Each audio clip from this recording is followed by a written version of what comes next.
What's going on, everybody? Jared Sandler welcoming you into the Just a Sec conversation. If you're here for the first time, we're really happy to have you. If you're back for some more, appreciate the loyal support.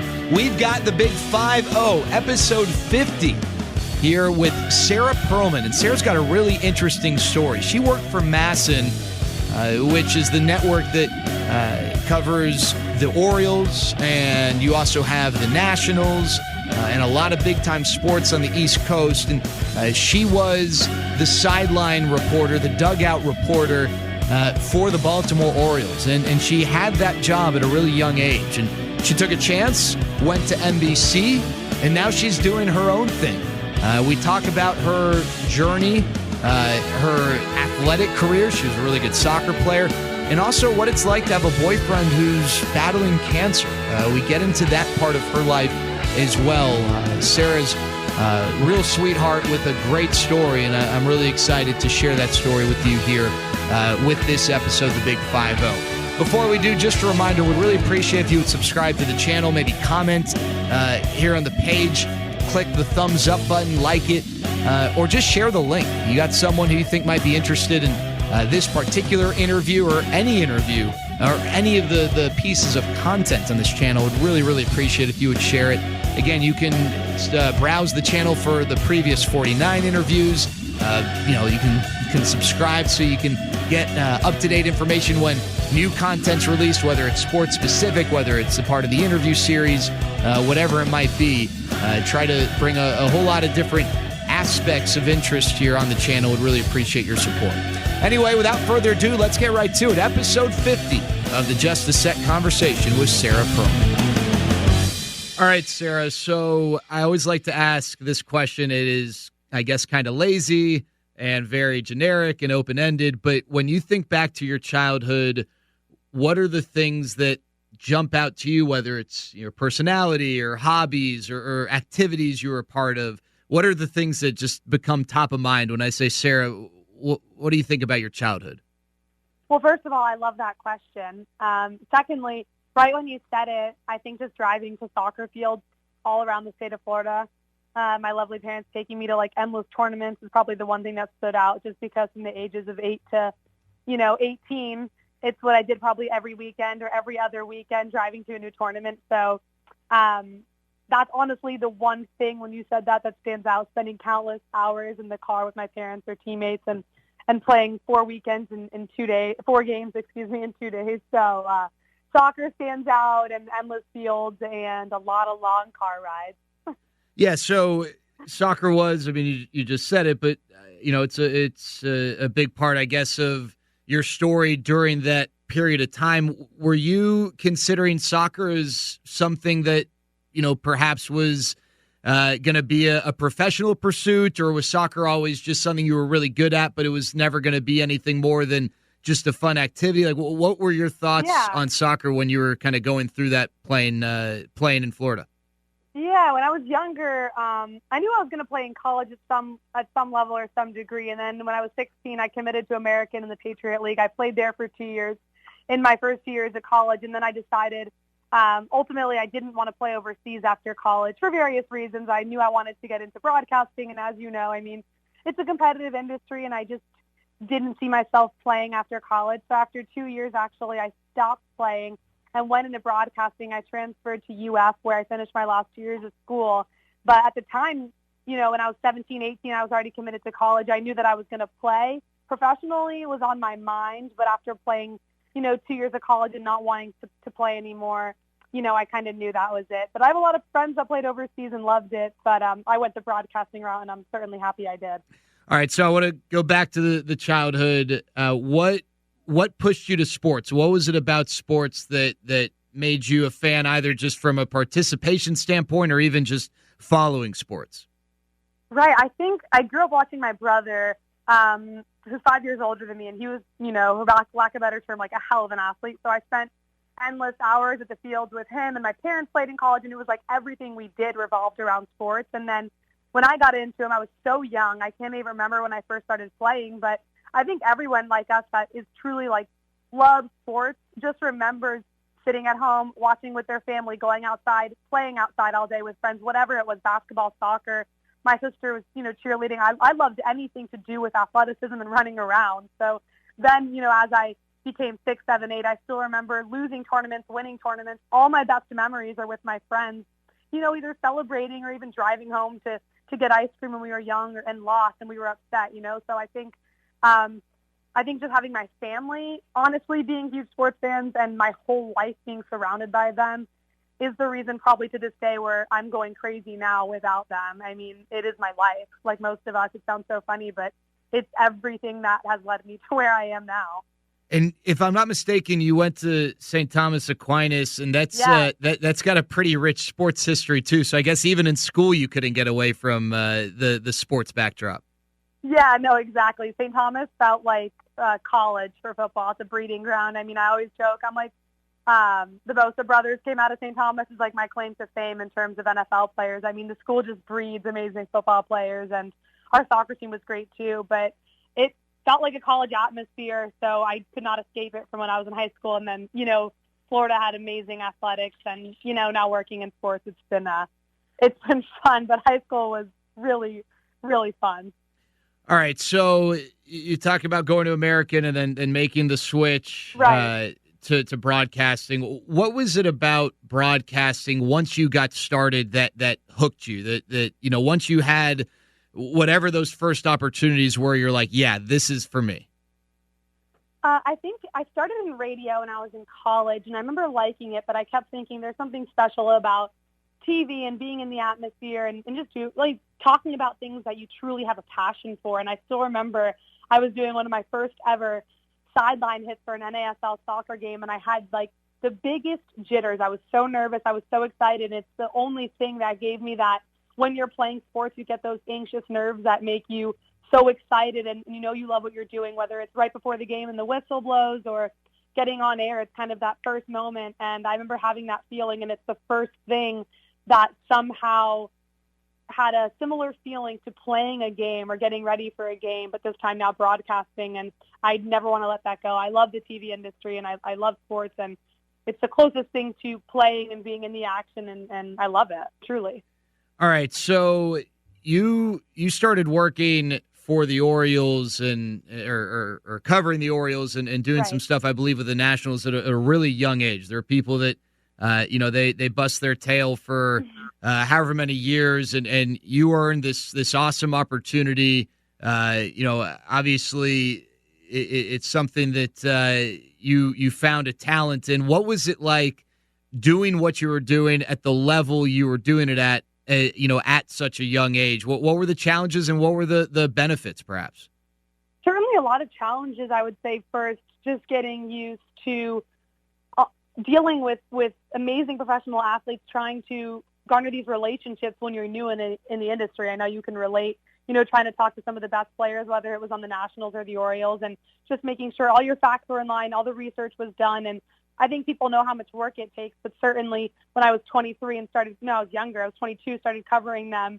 It's different going from covering soccer on a much smaller scale to going to Major League Baseball. So, to your point, a lot of challenges just getting athletes trust right off the bat. And once I did that, everything fell into place. But that was first and foremost, I think, the biggest thing. And I think the best part was kind of just, being a new, fresh face, maybe getting a different perspective. I think one of my favorite things, and I don't work with athletes now in my job, but working with athletes, I think my favorite thing was just getting different stories that maybe people weren't asking questions for, or letting, players open up in different angles or stories that they wouldn't typically talk about. So I think getting those relationships right off the bat at a young age did help me for the next 2.5 seasons that I did cover those teams.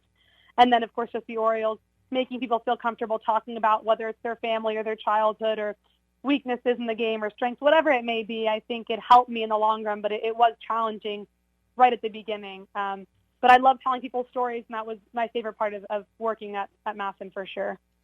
How do you go about building those relationships and establishing yourself? Because you're right. I think that is a big challenge, especially in baseball, where every single day these players are used to seeing the same faces and they raise an eyebrow when there's a new face because they're not as comfortable with that person. And it's important to have those relationships. So what was important for you in going about that? I think if I were, looking back and I had to give advice, I would just say it's really important to be honest and truthful to what angle you want to take in the story. If you can give a little background, I always try to say, this is what I'm kind of looking for, right? Like how I start the conversation before I even get the story. This is what I'm kind of looking for. I heard about this. Do you feel comfortable talking about X, Y, or Z? Or how can we make you feel comfortable talking about your family? Or do you have something else you want to share? Those are the kind of questions I would throw out open-ended. But to get there, of course, the relationship part, I think what I always did was when I, try to introduce myself on a daily, on the first basis in the first few weeks in the month, they start recognizing you. And covering one team, I think, and this, I mean, what's difficult is that you want someone to trust you and open up, but the second you say something maybe negative or bad, they're going to look at you differently. So there's a way of always being respectfully, if you're going to say something that's criticism, for example, or making sure they know exactly kind of how you're going to phrase what they're saying or quoting it, whatever it may be, so that you're always being honest and truthful. I hope that makes sense, because I think when things get construed the wrong way, someone, wasn't listening correctly or talking correctly or whatever it may be. So I think it's really important to always have your facts right. And I think once players saw, she's looking out for me in the fact she wants to say, or she wants to share my actual story and not make something up or be negative or critiquing right away, whatever it may be, that's the most important thing, because I think a lot of athletes like to open up as long as they know you're going to tell their story and not add any fluff or whatever in between. I'm curious, if you don't mind me asking, what are some of the challenges you've faced as a woman in this industry, and what are the things that you think are important to share to other young women who are trying to make their way? No, I don't mind at all. I think the best advice I ever got was always being yourself. And I know that sounds so cliche, of course, be yourself, but it's only going to help you in the industry in the long run, because I think the biggest challenge being a woman, unfortunately, comes from a lot of men in the industry. And I say that because whether it's fans that think they know more and they're harsh on Twitter, which is really brutal, I've seen it a million times, or in person, I think sometimes different men in the industry and out of the industry, unfortunately, look at a woman, and this doesn't happen as much, but I remember even at the end of my, college, and I was broadcasting, I was freelancing a few places, and they'd be like, this girl's so young, she's blonde, there's no way she knows what she's talking about, when the reality is, I worked my butt off to get to where I was and played a decent amount of college soccer, and I've really loved sports and probably gone maybe even further in my athletic career than a lot of men, and I follow sports just as much as they do. But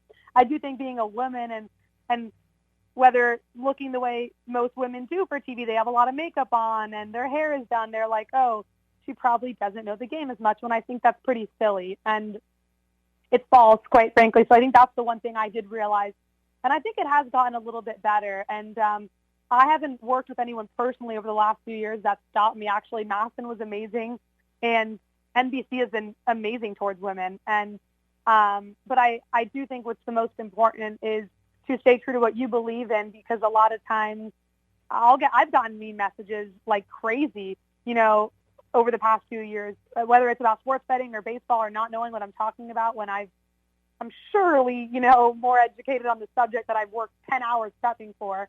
So I think sometimes Twitter bots and that stuff's negative, but I say stay true to yourself, because there's always going to be people, especially towards women, that will try to put you down, I think, and try to make it sound like you don't know what you're talking about, when really, you've put in more hours than anyone, and you know exactly what you're doing. So I think my biggest thing is just staying confident in what I'm talking about, and knowing that if I put the research in and do my job correctly, then that'll probably make people listen to me more and believe what I'm saying, just by continuing on and not giving people a reason to think anything else. I think we all work hard to be here, you, myself, other females, males, whatever, religion, race, color, it doesn't matter. I think if you're good at your job, it's going to show. And I think the more we move forward in this industry, we need a lot of different voices. And I think that's really important. You said something interesting there. I think when people consider some of the challenges that women deal with, it's, totally focused on men, and obviously that's a big part of it. But you mentioned other women and maybe even women who aren't in the industry who pass judgment or Sure. whatever, Sure. and we all grow up knowing in high school that the women can be catty towards one another, but like you think people grow up, maybe they do, hopefully they do, some people don't. But has that been a challenge, I guess, facing stuff from other women as well, not just whatever hurdles men have put in front of you? Yeah, I think there is, and I do think that it's not necessarily people I've worked with. I've seen mean messages from other females on social media to myself over the last few years, as many other women have, and I think that's just an unhappy person, that doesn't like maybe females on camera or what I'm wearing. I've had comments about my shoes, about my hair, about my makeup, about on the studio when my shoulder was showing. I mean, I've heard things like no other. So I think if you just work hard and you believe in yourself and you're doing what's right and what you feel comfortable with, it shouldn't matter. And I stand true to that with that. But I have for sure heard many comments from other women. And I think they're probably unhappy and don't like much anything, honestly. So I just kind of ignore it. But I've talked to some college students about the same thing at UF, and I always tell them, you have to ignore that stuff because that's in any industry. We just happen to see it more because we're more involved on social media. One. All right, now, Sara, you could have probably stayed with the baseball stuff and covered the Orioles and had that job for a long, long time, but you wanted to do something that, I personally admire, and that's take a chance and try something new. And I guess NBC came calling about a project that is not a traditional sports project. I'll let you kind of share more about it, but what was it that they wanted, and why was it appealing for you, and why was it something you felt like was worth taking a chance on? Yeah, it's funny, Jared. A lot of people, I do feel like, ask this, why would you leave baseball to travel with a Major League Baseball team? I mean, you know what it's like, and go somewhere else. I loved the Orioles. I really did. I loved Matt, and I really enjoyed that job. But when NBC came to me at the time, I knew sports betting was becoming a bigger thing nationwide, worldwide, really, and I kind of wanted to try something new. And I thought, what better time to give it my all and be able to dedicate to this new kind of sports gambling industry than now. I didn't want to be in a few years wishing I gave it a try, especially when I had a passion for it too. And obviously you can't bet when you're working in sports, especially with an organization and team. So I always loved it. I wanted to give it a try. And when they came to me and they were launching the Daily Line at the time, I just did a really quick, little audition. I ended up loving the two co-hosts, Tim Murray and Michael Jenkins, and now the show's no longer, but COVID happened, a lot of things happened, but I loved it, and it was a risk I would probably take again because I learned a lot. I got a lot of on-air time with a 4-hour show compared to, doing sideline reporting, so I loved both jobs. I couldn't pick one or the other, but I think sports gambling, to me, is super entertaining, and I loved it. I really did, and then hopefully I'll stay in that sphere somehow coming up here. So, and just to be clear for people listening who aren't aware, and this isn't just me defending Sara, this is just the reality, the show's no longer because of COVID. I mean, it's not that it wasn't successful. It's not for any reason other than COVID happened, and obviously, as everyone knows, things have changed in every industry, and unfortunately, that's one of them. And I want to get to that. And what that was like, I guess, dealing with that, because I'm so impressed with how, I don't know, it seemed like you didn't skip a beat and dealing with it. But before we get to that, just in general, sports gambling is such a big topic, and maybe there are few who have as much credibility in speaking to the future of sports gambling as you do with your experience with the Daily Line. So where do you see sports gambling going in the next, few years, several years, whatever the timeline might be? What's the future of sports gambling in America? I'm so happy you asked this because yesterday, I'm still in D.C. I'm moving in a few weeks, but I'm still here. And I went to Capital One Arena yesterday, which is where the Capitals and Wizards play when there's, games in person. And they opened a sports book there. William Hill launched a sports book. And I did my first in-person bet, not in Vegas, at a sports book here in D.C. And I think that speaks volumes to where sports betting is happening. Kiosks, regular people at the counter printing tickets. And I saw a lot of people in there, socially distanced, of course, placing bets, parlays, futures, whatever. And I think that's the future of the game. It's not to say sports are not entertaining without betting. I don't believe that. Sports are entertaining. We all love them, and the game as it is. That being said, I do think it's going to be everywhere, and I think we already see that, right? If you watch MLB Network, we'll use that as an example because you cover baseball.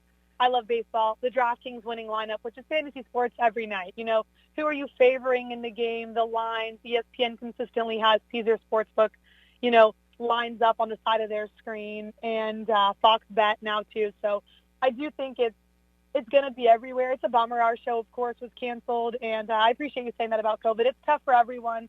I'll miss it. But I mean, I do think this is not going anywhere. So for people that enjoy betting or like to, you know, report or broadcast it like myself, I think it'll be okay, and we'll come back just because that is, in my opinion, where the future of all sports are going, and I do think we see that now. So you know, as I referenced earlier, I reached out to you shortly after the news dropped that you were going to be moving on to something else, and I don't know, it's impossible to truly know how someone feels through text, but you certainly, through your responses, seemed pretty upbeat. That's, you know, what you just experienced is something that no one looks forward to experiencing, but I think, you know, the way people respond is important, and it seemed like your response was something you would try and share to others, and like, hey, this is what happened to Sarah, and look how she dealt with it, and look what, you know, she's doing now, and stuff like that. Where did that come from? Like, why? I don't know. Was it a support system? Are you just naturally, I guess, resilient in that way? I'm sure you had like some moments of disappointment, but like, where did the ability to just get right back on the horse and be positive about what's next come from? Well, yeah, I'd be lying if I said it wasn't hard at first when I got the call. I was upset, but I think a lot of people now know that my boyfriend, Trey Mancini, is battling cancer. And I think from that point, when we got the news back in March till now, my perspective certainly changed on things that really matter, things you can control, things you can't control, and all of that. So I really do think that positivity and mindset is huge, and mental health, regular health, whatever. I think it's crucial. So I was upset. I gave myself a few minutes to be upset, and then I'm like, this is what it is, right? The world is in a weird place with COVID, and specifically what we're dealing with too here. So, you know, I think Trey kind of just came to me and was like, it'll be okay. And that resonated too, because I think it is going to be okay. And I don't think I could sit and wallow. A lot of people have lost their jobs, and I just think it's really important to try to be resilient. And I think better things are going to come for everyone. I think 2020 has been a tough year across the board for many people, myself included. And I think 2021 is going to have a lot more in store. So it stunk, but I'm ready to move on to something new. And I think I'm just naturally more of an uplifting person than trying to wallow on things that really aren't in my control. And that's something new, something better. We got a little idea of what that might entail for you.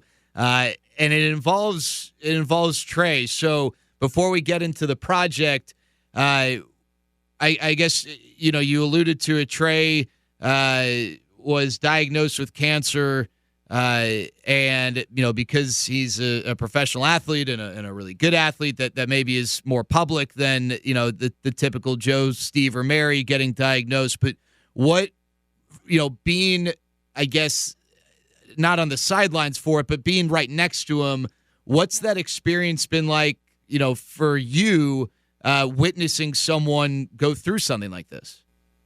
It's really tough. I would say it's gotten a lot easier over the last month or so now because we could see a final treatment. We're looking forward to that in the next month or two. So at first it was really tough. We were talking about it yesterday, actually, because on the podcast, that's really what our first episode is going to be about, you know, what we've dealt with over the last few months. So it was tough at first learning to, you know, not cook foods that smell and make him feel sick when he's going through chemo, and what he likes to eat, and running out to get Pedialyte for him because water wasn't sitting well. I mean, I've learned a lot, and I'm looking forward to hopefully helping people that have to deal with a similar situation and really try and take care of someone that's going through a tough time on your body, like chemotherapy and that drug. So it was tough at first, but I think we've learned a lot about each other and learned a lot about how to deal with health and be positive. And I said that before, I know, but I really am a firm believer that your mental state, especially during something like this, is crucial to rebound and get better. And it was tough for a few months, like I said, but every treatment has gotten a little bit better in the fact that we could see the light at the end of the tunnel. So almost done, coming up here in a month and a half. So we're hoping the scans come back clean, and we'll be good to go, and this will be in the rearview mirror. So it's been a wild time with COVID and cancer and helping take care of Trey, but we're almost there, so everything's looking pretty good. All right, so you shared on social media when you guys became social media official or whatever, which is a thing these days, how it all unfolded, how you guys met. But would you mind, I think it's, a cool story. So how would you mind sharing kind of how your relationship blossomed? Sure. Yeah, I've known Trey for a few years, just from covering the team. And Trey's a really nice guy, super respectful guy. And we were friends, friendly of working together. One of my favorite interviews, I always joke because I knew I could rely on really good sound bites for him. And that was really it. And then I left for NBC. I was still living in Baltimore at the time when I left in end of July. And I would say about a month or two after I left, he asked me to dinner. We went to a really good restaurant, Team Street Oyster House in Baltimore, before I moved to D.C. Kind of started seeing each other, and then spent some time in the off season together, and then kind of spiraled from there. And here we are. A lot has changed, but it's still great. And it's been fun because I've known him as an athlete, as a reporter, as a friend, and obviously now as my significant other. So it's been really cool. All right, so, he is a great interview, and I'd love to give you a hard time about that but I've interviewed him, and he's awesome. But did he have any flaws as an interviewer or as an interviewee? Like anything like, God, he's great, but like, is there anything to the fill in the blank? Is there anything you can give him a hard time about from that standpoint? No, and it stinks because I'd love to do that because I think it's funny. Obviously, we give each other a hard time. We're actually about to play tennis right now, so we always, crap talk each other because both of our personalities. So I'd love to give him a hard time about anything, but no. So that's why he's really good at, getting interviewed. And now, after baseball, he always said he'd try to go into broadcasting. He loves broadcasting, so that's how this whole even podcasting started. So that's where we're at now. But I wish I could teach him more. But he's pretty good. He's a natural, as you know. He's a big fan of yours too. Yeah, he's also playing tennis. He's a really good tennis player, something I learned about Trey growing up. I'm about to lose. So, all right, you've referenced the podcast. So tell us about what is next for you and as it involves Trey as well. This is exciting stuff. Yeah, so in terms of really what's the big picture next for me, not too sure yet. Definitely weighing a few options. Going to see, moving-wise and Trey, just kind of have a lot to weigh here for the big picture. But right now, we're launching a podcast called Call Your Shot, and hopefully coming up soon, you guys can hear it. It's really casual. We just we get asked all the time from different people, what's it been like? How have the past few months been? How's Trey feeling? So we thought, what better way than to address it just as a podcast where we can just be us two and talk back and forth what the last few months have really been like on a day-to-day basis. So, and I mentioned before, Trey said he wanted to get into broadcasting, so I thought this is a good opportunity, and people want to hear his story and my journey as well with how we kind of got here. So we're going to talk about it, see how episode 1 goes, super casual, and then if it's good and we like it, then we'll do an episode 2 and so forth. So that's where we're at right now, but we're excited. All right, so episode 1, where can people find it?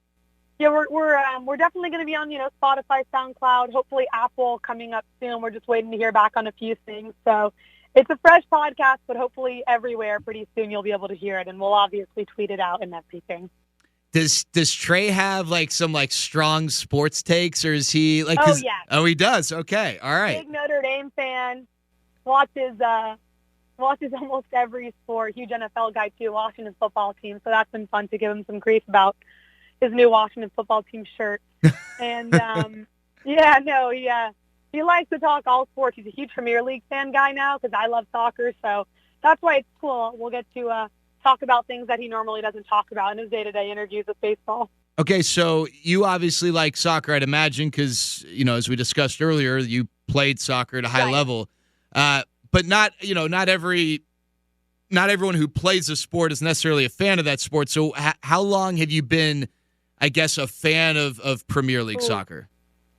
I would say Premier League since my freshman year of college is when it really started. I interned for SiriusXM, and I did a football soccer show with them, and it was fun. And that's when I really became a Premier League fan. I love La Liga. Barcelona's really my team, but now I'm a huge Chelsea fan because I like Frank Lampard and obviously Christian Pulisic. So it's been fun. And Trey jumped on a Aston Villa fandom. I don't know how. So we've been kind of having fun back and forth with the two teams, and we're looking forward to it getting started next month again. All right. Well, don't judge me if I tell you I'm a big Tottenham fan. That's fine. I have a friend that's a huge Tottenham since fan, birth. So. Wow. Yeah. So That's pretty cool. It's fun to see more people enjoy the Premier League in soccer, and hopefully it continues to grow in America, because it stinks that we're so good at so many sports, but we're not good at soccer, and it bothers me. At least on the men's side. On the women's side, we're outstanding, obviously. Yeah. Soon. They're getting there. Well, Sara, we really appreciate it, and best of luck with the podcast. Looking forward to tuning in, and excited to hear what's next in your career as you continue to grow and do big things. Sure, thank you so much. I really appreciate you having me, and good luck with the rest of the season.